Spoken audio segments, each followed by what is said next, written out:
presidente Luis Lacalle Pou vetó parcialmente la ley que cubría los créditos laborales para ex trabajadores de Casa de Galicia. El mandatario observó 3 de los 7 artículos por razones de constitucionalidad y conveniencia. Es un veto parcial, no es que no hay dinero. Hay el dinero que creemos correspondiente, el dinero que así dicen nuestros números, el dinero que todos los uruguayos van a aportar para trabajadores de una mutualista. Sería bueno conocer cuáles son los fundamentos para vetar una ley que fue votada por el Parlamento Nacional. A nosotros nos tiraron el fardo, ¿no? O sea, esto no es por una acción de gobierno.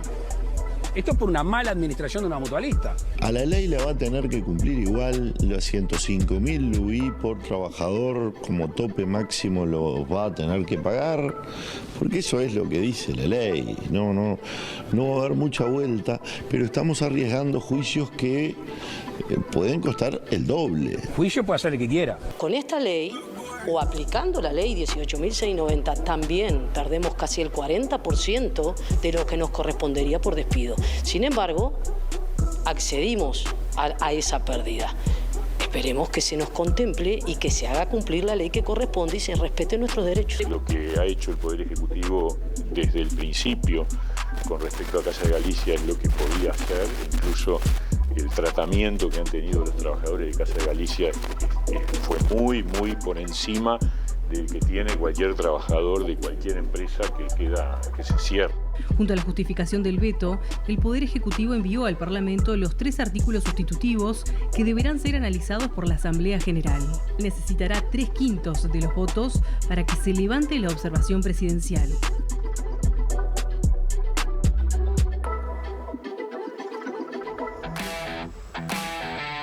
Bueno, nos tiraron un fardo, dijo el presidente, Diego, en un momento de lo que compartimos, ¿no? Muy buen informe como siempre. Yo creo que en realidad, no sé si las presiones nos tiraron un fardo, pero sí es cierto que hay una situación que no se genera a raíz de una decisión de gobierno. Digo, sí creo que el gobierno tiene que asumir la responsabilidad luego de garantizarle a los trabajadores lo que corresponde. Pero no estamos donde estamos por acción de una política de gobierno. Después que se pudo haber hecho más cosas cuando el problema ya estaba instalado, seguro, y en eso creo que compartimos todos. Pero no es que el gobierno apretó una perilla y de la nada está el problema. ¿Estás de acuerdo, Joaquín? Qué problema las perillas y el gobierno, ¿no? Por lo menos en los últimos años. Yo creo que el presidente está en esas declaraciones un poco salido del eje, ¿no? Un poco alterado, inclusive dando la respuesta a tus colegas, Nicolás. Ya que es cierto lo que plantea Diego. Quizá no hay una responsabilidad del Estado directa en los hechos que llevan a que la situación explote. Pero una vez que la situación explotó, el gobierno particularmente no adoptó las medidas suficientes y de diligencia debida desde el Estado para intentar preservar principalmente a los ex trabajadores de Casa de Galicia. Un ejemplo claro de ello fue cuando la justicia, el juzgado de concursos resolvió el cierre de Casa de Galicia. El Ministerio de Salud Pública de este gobierno podría haber apelado el fallo y haber buscado una mejor solución ante un tribunal de apelaciones. Y eso no sucedió. Y hay una definición política de este gobierno. Perdón, pero ahí se intervino y de eso salió la ley 22.022. La ley 22.022. 20.022, que se aprobó en febrero, primeros días de febrero, se había realizado una sesión extraordinaria, no se había vuelto el receso parlamentario. Fue una solución parcial y alternativa que no llegó a cubrir todos los derechos que habían quedado colgados de esos ex trabajadores y que nos lleva a esta situación ante la que nos enfrentamos ahora y que me imagino vamos a debatir de la decisión política del presidente de vetar un derecho constitucionalmente previsto del primer mandatario, pero de vetar la voluntad popular, porque la expresión de los diputados y los senadores es la manifestación a través de la representación de la voluntad del pueblo uruguayo, ¿no? Y eso no es un dato menor. No hay muchos antecedentes en la historia reciente de vetos por parte del Poder Ejecutivo. ¿Cómo no? Quizá el más sonado, el del doctor Tabaré Vázquez, con la ley de interrupción voluntaria del embarazo. Del embarazo. ¿Qué opinión te merece el veto? Yo comparto el análisis. ¿Pero compartís el veto? No comparto la decisión de vetar parcialmente. O sea, vos estarías más del lado de Botana y de Stranero. Exacto, iba a decir eso. Comparto el análisis y la posición de Botana frente a lo que sucedió con Casa de Galicia, tengo conocimiento de que él estuvo atrás del tema, no solamente cuando sucedió la intervención por parte del juez y después la ley 20.022, sino que viene trabajándola hace mucho tiempo, ya se sabía que Casa de Galicia estaba en aprietos, en problemas gerenciales. Y, a ver, acá hay dos posibles hipótesis. Una, cuando el Estado intervino y se hace responsable de los trabajadores, de los afiliados, los manda a algunos otros a una bolsa de trabajo. Eso en cierta manera es como un despido indirecto, un despido directo. Si no es despido, dejar de trabajar en un lugar porque cierra y te mandan una bolsa de trabajo y no te reasignan a otro lugar, ¿qué es, no? Estamos hablando de 2.100 personas, ¿no?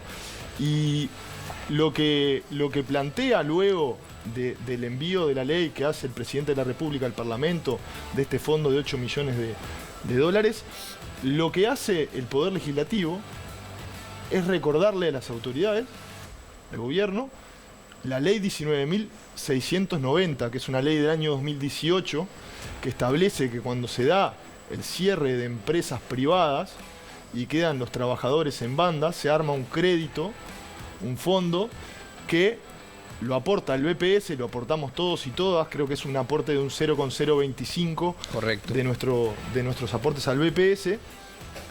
Y lo que dice la ley es muy sencillo. Se crea el fondo tiene determinada cantidad de recursos, y en caso de que los recursos que tiene el fondo no den para cubrir el costo que tiene esta bolsa laboral, la bolsa laboral, el fondo, se le pide rentas generales, y rentas generales luego lo va a recuperar de ese mismo fondo a futuro. Exactamente. No es que el Estado va a poner plata y no le va a volver, es un fondo que después, con el tiempo, el Estado se va a hacer de ese dinero. Piden una asistencia que después recupera. Piden una asistencia que después recupera, está previsto en la ley. Está previsto en la ley. Y quiero puntualizar otra cosa, que es en cualquier análisis de riesgo, si nosotros nos ajustamos a lo que el Poder Ejecutivo propuso, los trabajadores después podrán hacer los reclamos necesarios frente a la justicia, y según los cálculos de los especialistas, esto le saldría muchísimo más caro al Estado. Les costaría alrededor de entre 45 y 42 millones de dólares. De hecho, eso ya está planteado, ¿no? Exactamente. De alguna forma hay que ver qué entendemos qué la pasa postura razonable de Straneo, de Botana y del Poder Legislativo, que en cierta manera le da una solución integral a los trabajadores. No es el total de lo que le correspondería, como dijo la titular del sindicato, Florencia. Flor. Y nos parece un reclamo justo. Y de hecho, ellos están de acuerdo con que se aplique esta ley. Y renuncian a recibir lo que les corresponde, en realidad. Termina siendo una transacción. Exactamente. Sí, claro. Agustina. Bueno, a mí me toca personalmente, yo nací en Casa de Galicia, fui socia de Casa de Galicia desde mi nacimiento, pero operé mi internet, me atendí en Casa de Galicia, entonces como que el tema me toca muy de adentro y conozco la realidad, y creo que es un discurso muy errado el que se está dando por parte del oficialismo de nos tiraron el fardo, y una vez más, como nos tiene acostumbrados, no hacerse cargo, porque en realidad cuando se abre la comisión investigadora en 2019, funciona hasta marzo del 2020. El Poder Ejecutivo deja de participar y el Ministerio de Salud Pública deja de participar en esa comisión investigadora por una decisión política, como decía Joaquín. Entonces, a partir de ahí, Casa de Galicia toma ciertas decisiones que la llevan, al fin y al cabo, a su cierre, pero en realidad es porque el organismo de Contralor que estaba establecido dejó de funcionar gracias a una definición política de este gobierno. En el durante, como decía Joaquín, el Ministerio de Salud Pública y el Poder Ejecutivo no apelaron en el concurso, y eso es una decisión política. El único aporte que hace hacia el juzgado de concurso es aportar la documentación que utiliza el juez para determinar el cierre de Casa de Galicia, así que el único aporte que hace este gobierno hacia Casa de Galicia es dar material para su cierre. Los clavo en el cajón, ¿no? Y después, o sea, porque ni antes, ni en el durante, ni en el después, hoy siguen sin hacerse cargo de los y las trabajadoras, de los 2.100 trabajadores y trabajadoras de Casa de Galicia. Que quedaron por fuera de esta ley que hablamos hoy, argumentando, ¿no? que es inconstitucional y que queda por fuera de la ley, que el Estado se haga cargo de los empleados y empleadas de una empresa privada, cuando en realidad es ir en contra de la ley y generar un fondo paralelo al que ya existe del 2018, que es la ley 19.690, que establece que el Estado se tiene que hacer cargo de el despido de esos trabajadores y el reingreso al trabajo, porque acá creo que tampoco se está hablando solamente de plata, sino de poder trabajar. Y no es una ley solamente para las personas de Casa Galicia, vamos a, claro. a explicarlo y dejarlo en claro a la audiencia. Es para cualquier trabajador o trabajadora del sector privado. Esta ley, la 19.690, se genera este crédito para cualquier trabajador o trabajadora que pierdas, que la empresa cierre y quede desempleado, ¿no? Es un derecho laboral que tienen los trabajadores y trabajadoras del sector privado. Diego, vos tenés algo para decir, me parece, hace rato. Sí, tengo algo medio guardado, que yo generalmente suelo ser un poco oposición dentro de mi partido en cuanto a la postura de muchas cosas, y esta es una de ellas. Yo creo que en este tipo de cosas es cuando el sistema político y sobre todo los partidos políticos tienen que dar una señal clara de lo que es el gobierno y lo que es el Estado. El Estado tiene que estar presente cuando hay tantas personas que se quedan sin trabajo. Tiene que estar presente. Ese es el rol que tiene que tener el Estado. Tiene que ser esa espalda para los trabajadores y las trabajadoras. Creo que en este caso puntual, si bien yo soy bastante crítico, suelo tener cierta autonomía de criterio como para decir qué me parece bien y qué me parece mal. Creo que en este caso puntual el Partido Colorado se equivocó y mucho. En no votar esta ley. Creo que en diputados un representante colorado votó a favor. No, y otra cosa que no es menor, me parece. En el Senado, déjame Germán Cardoso. En el Senado, Germán Cardoso, que estaba suplente. Él. Germán Cardoso es el suplente. En el Senado votó las modificaciones que se hicieron. Exacto. Y en diputados, y junto a la mamá de Sartori, que estaba de suplente en ese momento de Sartori, y a... ¿Cómo se llama? La mamá de Sartori, que es el nuevo esposo de Pampita. El marido de Pampita. Bueno, pero era la madre de Sartori, la que estaba de suplente. No estaba Straneo, no estaba Sartori, estaba la mamá de Sartori. La segunda suplente. Y votó también con Botana y con el Frente Amplio Cabildo. Rosina Piñeiro. Exactamente. Así fue que salió la votación del Senado. Pero tiene razón que el Partido Colorado en ese caso el Senado votó las modificaciones. Pero estaba de acuerdo de alguna forma con que en este caso el aporte sean 30 millones y no 8, ¿no? Eso está claro. ¿Alguien más quería decir algo? Yo iba a decir que en realidad esto se habló en un momento, como en un previo, el día que se levantó la sesión, y es que en realidad el oficialismo no supo defender esta definición de no votar esta ley para Casa de Galicia, porque ni siquiera fueron capaces de dar la discusión, porque cuando estaba para discutir en diputados, organizaron no entrar a la sesión porque ni siquiera tienen argumentos en contra. O sea, no es que argumentaron en contra y no votaron, sino que ni siquiera se animaron a entrar a la Cámara de Diputados a decirle a los trabajadores y las trabajadoras de Casa Galicia que no estaban de acuerdo con que ellos sean subsidiados. Ese día estuve ahí y hubo mucha duda del sector del Partido Colorado, justamente. Estuvieron a punto de entrar. Y después recibieron una llamada ahí sobre el final y no entraron. Nico, creo que estuvieron a punto de entrar. Déjame preguntarles algo a ustedes, porque acá también, en este debate de este tema, a nivel del Parlamento, acá nomás a unas poquitas cuadras del Palacio, que estamos del Palacio, se instaló el tema si era inconstitucional, porque esto estaba de alguna forma haciendo que se generara gasto cuando ya estábamos fuera del plazo constitucional. Pero la propuesta se había pasado el 27 de octubre. Pero ahí está la cuestión. ¿Es inconstitucional realmente? ¿Cuáles son los motivos del veto? ¿No? Porque el veto se funda en dos cosas. Dice, una razón de constitucionalidad y una razón de conveniencia. En realidad, el rótulo de constitucionalidad es una careta para el segundo, ¿no? Que es la conveniencia. ¿Por qué la conveniencia? De la definición política del gobierno de cómo manejar los recursos en este tiempo que queda Bueno, la calle de lo dice periodo, claramente en la nota. ¿no? Es una definición... Ahí está plata. Pero no es que no hay dinero, pero ahí está plata. Es una definición política. Entonces ahí no hay un problema de la cercanía de la elección. Adhiero a la síntesis ballista que hizo Diego de que el Estado en estos casos tiene que poner el hombro con los trabajadores. Pero entonces tiene para que ser trabajadores que además apoyaron en el peor momento de la pandemia y de que después, luego de que Casa Galicia estaba en una situación crítica, siguieron trabajando, siguieron cuidando por los enfermos hasta el último día, ¿no? Exacto. Sí, y ese pago tampoco está contemplado. La licencia generada durante ese mes de trabajo no está contemplada. Una cuestión con respecto a eso. Sí, ¿qué? O sea, porque yo tenía una pregunta que era, para ustedes entonces la inconstitucionalidad... Supongamos que es inconstitucional. La pregunta es, ¿la inconstitucionalidad se usó como una especie de... de excusa, por supuesto. Pero para mí no tiene sentido el argumento, porque si es inconstitucional, ¿por qué proponen un fondo de 8 millones de dólares? Y otra cosa, en la ese caso constitucionalidad no la controla el Poder Ejecutivo, esto es una decisión la controla el Poder Judicial. Es una decisión política. Yo creo que es una decisión política, se puede ser política económica, política la que quieras. Pero porque, a ver, a mí me sorprende porque cuando las cosas son inconstitucionales, pero todo el sistema político está de acuerdo, nadie duda en avanzar. Exacto. Como cuando hubo que posponer, por ejemplo, la elección departamental, que es flagrantemente inconstitucional. Sin embargo, como todo el sistema político estaba de acuerdo, se avanzó. Entonces, ¿quién iba a reclamar que esto era inconstitucional? Exactamente. Si era para beneficiar a 7 trabajadores que estaban quedando fuera además, de Diego, su trabajo. A vos te debe pasar lo mismo, por nuestra formación.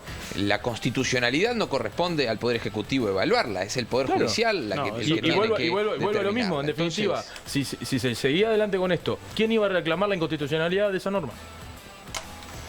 El único que puede hacerlo, que es la Suprema Corte de Justicia. Hay varias formas. Pero iba a reclamar ante la Corte, ¿no? Claro, tenés que presentar un recurso. Mabel dice totalmente equivocada. Estamos hablando ya sobre la opinión de la gente respecto a la decisión del presidente de vetar parte de este proyecto de ley. Totalmente equivocada, dice Mabel. Caracho dice, en realidad este gobierno en ningún momento ha demostrado que protege a los trabajadores. Julio dice, me parece horrible como todo lo que se viene haciendo. Fernández dice, cuidando el bolsillo de su amigo Cipriani, pero para los trabajadores migajas, más de lo mismo. Torrado dice, paupérrimo y calamitoso, no sabe dónde está parado, le sacan la tabla y no existe. Malena, el gobierno se comió un garrón e igualmente hizo todo para evitar un desastre, peor, hay que reconocerlo. Malena, en este caso, es de todos los que venimos leyendo, de alguna forma la que entiende o contempla lo que de alguna forma declaraba el presidente hace un rato, ¿no? Que se come un garrón el gobierno y que tiene que actuar porque esto es más una situación de un privado que ya no tenía una salida financiera ante una situación totalmente deficitaria. Todo lo que le pasa al gobierno es un garrón pero también, está contemplado en la ley. Se lo contempla. O sea, está contemplado en esta ley que hablamos en 2018. Y a ese respecto, la solución que aprobó el Parlamento y que el presidente vetó es justamente una cuestión general aprobada hace unos años para este tipo de situaciones. Pero la propuesta del Poder Ejecutivo es un fondo especial. Yo no sé si eso no sería inconstitucional. Yo no sé si esa norma no sería vulneratoria de principios constitucionales. Yo creo que es al revés. E insisto, se está intentando justificar el veto en razones de constitucionalidad cuando en realidad es claro que es una cuestión de definición política del gobierno. Bueno, vamos a hacer la última pausa. Se va a venir el tema de Milei. Queremos el comentario de cada uno sobre la victoria de Milei. Hay noticias de último momento en Argentina, ¿eh? Hay cambio en el gabinete. Entra Patricia Bullrich. No. Suspendió el viaje a Estados Unidos. Suspendió el viaje a Estados Unidos. Muy bien la producción ahí trabajando acá. El productor Edgardo, que me pasó la data. Suspendió, último momento. Y yo malo, me dice la Chipi. Vos también, Chipi, estás atenta a todo. Impresionante tu laburo. ¿Qué cambio en cuestión de 4 días? ¿Qué cambio hubo? Acaba de haber un cambio, ¿sabes? Sí. ¿Se acuerdan de Píparo? Sí. Carolina Píparo era, ¿no? Sí. Que iba para el ANSES, que es como el BPS acá. La sacó. La sacó y va a poner a alguien de Schiaretti ahí. Claro, tiene que darle... ¿Te acordás que hablábamos de Schiaretti? En Córdoba la diferencia que tuvo un candidato frente al otro fue abismal. 70-30. 70-30 en Córdoba la diferencia. Capaz que quiere romper el récord de la coalición multicolor en sacar ministros de salón, el chiste de Diego. Le salió el chiste del Fernet con Coca. 70-30, muy bien. ¿Dónde más va a ser? Exacto. Bueno, no, te decía que... Exacto, la sacó a Píparo del ANSES, que es la Administración Nacional de Seguridad Social, y va a poner a alguien de Schiaretti. No está definido. Y ya está... Y bueno, y parece que Bullrich va a aceptar el de seguridad. Cuando habían dicho que no quería, después que sí quería. El lunes era que no. El martes era que sí. El lunes iba de jefe de gabinete. Sí. Y ahora, ¿quién? Bullrich. No, jefe de gabinete va a ser Nicolás Pozo. Y ahora quedó... y parece que Caputo va a ser el ministro de Economía. Era esperable, ¿no? Era parece que Caputo va a ser el ministro de Economía. Había mucha presión, ¿no? Wall Street lo estaba apretando. Mi pregunta es si la decisión fue de Milei o de Macri. Y ahora parece que el viaje a Estados Unidos lo suspende. No hay motivos todavía, pero él iba a hacer un viaje más que nada religioso, ¿no? Una especie espiritual, según lo que había dicho, a Estados Unidos y Israel. A Estados Unidos no va, no sé de Israel todavía. Vamos a comentar sobre la victoria de Milei en un ratito. Milei ganó en Argentina y el primer presidente que lo llamó fue la calle Pou, a las 4 de la madrugada del lunes. Bueno, muy bien. Vamos a comentar un poquito lo de Javier Milei. Las noticias de último momento es que, bueno, parece que Patricia Bullrich se mete en su gabinete, que hay algunas modificaciones de último momento, que Caputo va a ser ministro de Economía. Eso es lo que parecería ser.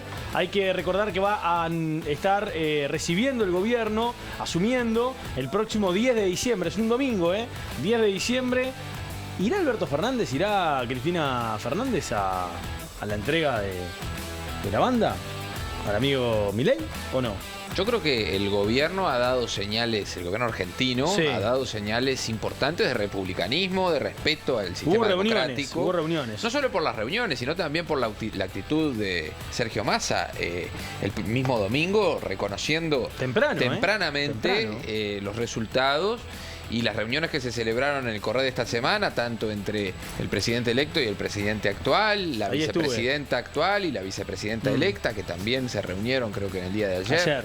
A las 5. O sea, hay señales importantes que dan cuenta de lo que necesita la Argentina y de lo que necesita el mundo, que es un sistema democrático y republicano fuerte, de respeto a las instituciones, y creo que más allá de las valoraciones políticas de fondo, que personalmente tengo respecto del presidente electo de la Argentina, son señales importantes que el pueblo argentino las necesita. Ya decime las valoraciones políticas que tenés de fondo con Milei. ¿Qué te parece que Milei sea el presidente de la Argentina? Bueno, creo que es sintomático, ¿no? Es un problema que no es propio de la Argentina solamente, sino de América y del mundo. El avance de las derechas es un peligro muy fuerte para los derechos y garantías de las personas, y hay ejemplos concretos que acreditan lo que estoy diciendo, como fue Brasil, como fue Estados Unidos, como está pasando también en gran parte de Europa, y que espero que la Argentina no siga esa línea que tanto daño le ha hecho a tanta gente. Hablas de Brasil, hablas de Estados Unidos. Bolsonaro y Trump van a estar el 10 de diciembre en Buenos Aires. Eso Diego, ¿qué te es pareció la victoria de Javier Milei? No me sorprendió la victoria de Javier Milei, sí me sorprendió la diferencia. Yo creo que si algo nos enseñó Argentina es que no te puede sorprender nada. Ni que hubiera ganado Massa, ni que hubiera ganado Milei. Yo creo que hoy Argentina es una incógnita. Tengo como dos análisis bien distintos con respecto a la situación. La primera es justamente esa, en qué punto tiene que estar la Argentina para que haya tanta diferencia entre un candidato que propone las cosas que propone Milei y Massa, que obviamente yo tengo mi diferencia con las dos. Y por otro lado, sí algo que decía Joaquín, que a mí me sorprendieron para bien los dos discursos una vez finalizada la elección. Yo me esperaba, por lo menos venía acostumbrado de una Argentina en la cual Cristina Fernández y Mauricio Macri no se hablaban en un traspaso presidencial.